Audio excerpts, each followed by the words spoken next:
والذين آووا ونصروا أولئك هم المؤمنون حقا لهم مغفرة ورزق کریم۔ معزز سامعین گرامی قدر، 10 محرم آنے والا ہے۔ 10 محرم سے پہلے 9 محرم بھی آتا ہے، اور نبی کریم صلی اللہ علیہ وسلم نے 10 محرم کی جو فضیلت بیان کی ہے وہ یہ ہے کہ حضرت موسیٰ کی قوم کو فرعون سے اس تاریخ کو نجات ملی، 10 تاریخ کو۔ اب اوائل شریعت میں نبی کریم صلی اللہ علیہ وسلم مشرکوں میں رہتے تھے، تو ابتدائے شریعت میں نبی کریم صلی اللہ علیہ وسلم نے جو مزاج اختیار کیا، مشرکوں کی مخالفت، اہل کتاب کے ساتھ موافقت۔ نبی کریم صلی اللہ علیہ وسلم اسی موافقت کے لیے 10 محرم کا روزہ رکھتے رہے، اور فضیلت یہ بیان کی کہ یہ روزہ جو رکھے گا اس کے 1 سال کے گناہ معاف ہو جاتے ہیں۔ اب 2 یا 3 باتیں یہاں سے حل ہوتی ہیں۔ نبی کریم صلی اللہ علیہ وسلم جب مدینہ کی ریاست میں آگے، اسلام پھل پھول گیا۔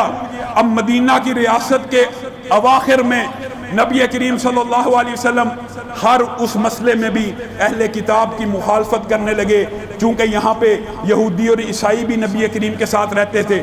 مکہ کے دور میں مشرکین کی مخالفت، اہل کتاب سے موافقت، اور مدینہ کے اواخر میں اہل کتاب کی بھی مخالفت ہوئی کہ دین اسلام مکمل کامل اکمل شریعت بن کے نازل ہوا۔ تو نبی کریم صلی اللہ علیہ وسلم نے اواخر میں کیا فرمایا؟ اگر میں اگلے سال زندہ رہا، میں 9 محرم کا روزہ رکھوں گا تاکہ اہل کتاب کی بھی مخالفت ہو جائے، اہل کتاب کی بھی مخالفت ہو جائے۔ اور بات یاد رکھیے، روزہ اسلامی شریعت میں خوشی کے بعض مواقعوں کا اور اللہ رب العزت کے شکر کا اظہار ہے، اور زیادہ شکر کا اظہار ہے۔ زیادہ تر شریعت میں احادیث میں جو بات اٹھائی جائے اس میں شکر کا عنصر پایا جاتا ہے۔ نبی کریم صلی اللہ علیہ وسلم خود بیان کرتے ہیں، میں پیر کو پیدا ہوا، میں پیر کو روزہ رکھتا ہوں، کس لیے؟ اللہ کا شکر ادا کرنے کے لیے۔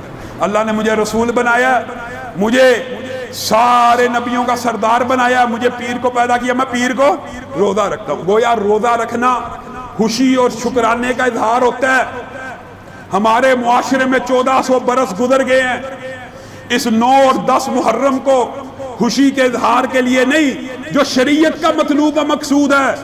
نبی کریم صلی اللہ علیہ وسلم کہہ رہے ہیں اس دن موسیٰ کی قوم فرعون سے نجات پاتی ہے، خوشی کا دن ہے، شکرانے کا دن ہے، میں روزہ رکھوں گا۔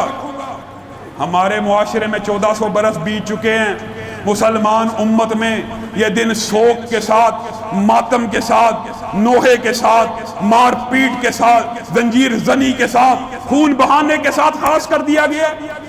یاد رکھیے، یہ بات سمجھنے کی ہے، مسلمان میت کا سوگ اسلام میں صرف 3 دن ہے۔ مسلمان میت عام ہو خاص ہو کوئی بھی ہو، عام مسلمانوں کے لیے میت کے سوگ کا حکم 3 دن ہے، اور سوگ کے بھی آداب ہیں۔ 3 دن کا حکم اسلامی شریعت میں کیوں ہے؟ یہ بھی اللہ نے نازل کیا، ہم مانتے ہیں، لیکن 3 دن کا اس لیے رکھا گیا کہ میت کے انسان کے اوپر احسانات ہوتے ہیں، ایک دوسرے سے تعلق ہوتا ہے، ایک دوسرے کے ساتھ خاص نسبت ہوتی ہے۔ 3 دن کے لیے سوگ کیا جا سکتا ہے، مسلمانوں کے لیے اس سے زیادہ اس لیے نہیں۔ اور جو مر گیا وہ عالم برزخ میں چلا گیا، مسلمان کا یہ عقیدہ کل اس سے ملاقات ہو جانی ہے۔ مسلمانوں کے لیے کون سی زندگی ختم ہو گئی ہے؟ جو مر گیا ختم ہو گیا معاملہ نہیں، جو مر گیا چاہے جتنا ہی قریبی کیوں نہ ہو، انشاءاللہ اس سے ملاقات ہونی ہے، اچھے اعمال ہوں گے، اچھا مرنے والا آپس میں مل جائیں گے۔ کیا مسئلہ ہے؟ 3 دن کا سوگ، لیکن ایک شخصیت، ایک ذات جس کے سوگ کو اللہ نے نبی کریم صلی اللہ علیہ وسلم نے ایکسٹینڈ کیا، بڑھایا، وہ کس لیے؟ اس کے بھی کچھ شرعی احکامات ہیں، کسی خاص وجہ سے، وہ وجوہات الگ ہیں کہ استبراء رحم ہو جائے، سلسلہ نسب محفوظ ہو، عورت فوری نکاح نہ کرے، اس کے لیے خامند ایک ایسی ہستی بنائی، اگر وہ دنیا سے چلا جائے تو بیوی کے لیے 4 ماہ 10 دن کا عدت رکھی، اللہ نے رکھی۔ عام میت کا حکم 3 دن، شوہر فوت ہو جائے 4 ماہ 10 دن سوگ کرے گی، عدت کرے گی، عدت کرے گی، اس کا کیا مطلب ہے؟ اس کی بعد وجوہات بھی ہیں. اگر خامند کا بھی 3 دن کا سوگ رکھا جاتا، عورت تیسرے دن کے بعد شادی کر لیتی، ہو سکتا ہے سابقہ خامند سے حمل ہوتا. اس کو کہتے استبراء رحم. سلسلہ نسب کو اللہ نے محفوظ بنانا تھا کہ بچہ اس کے اصل والد کی طرف پکارا جائے، اس لیے شریعت نے اس کے لیے بھی لمٹ مقرر کی. جو شریعت نے کر دی ہم نے قبول کر لی. اب باتیں ہیں دور حاضر میں. کتنے برس ہو گئے حضرت امام کو، حضرت امام حسین کو یہاں سے گئے ہوئے؟ 1300 سے زیادہ عرصہ بیت گیا، 1400 سال قریب ہو گئے. آج تک ان کا سوگ ختم نہیں ہو رہا. اور سوگ بھی 10 کو شروع کرتے. سوگ کرنے کے اندر میں ایک ویسے بات کر رہا ہوں، ہم حمایت تو ویسے ہی نہیں کرتے ماتم کی، نوحے کی، لیکن یہ سوگ 1 محرم سے شروع کرتے ہیں اور 10 محرم کو ختم کر دیتے. حضرت حسین کا امتحان یوم شہادت ہے 10 محرم. سوگ کی ابتدا تو 10 محرم سے ہونی چاہیے اور 30 محرم تک کرتے رہو سوگ. یہ شروع پہلے کر دیتے ہیں، ختم 10 کو کر دیتے ہیں. یہ سوگ نہ اسلام میں ہے نہ ماتم اسلام میں ہے. آپ کو میں صحیح حدیث بیان کرتا ہوں. صحیح حدیث نبی کریم صلی اللہ علیہ وسلم نے کہا، جس نے اپنے گریبان کو چاک کیا، جس نے اپنے منہ کے اوپر تھپڑ کو مارا، یہ زنجیریں مارتے، یہ سینہ پیٹتے. جس نے چیخ کو بلند کیا، جس نے آواز کو بلند کیا، وہ محمد صلی اللہ علیہ وسلم کی امت میں سے نہیں ہے. نبی کریم کہہ رہے ہیں کوئی فرق نہیں پڑا.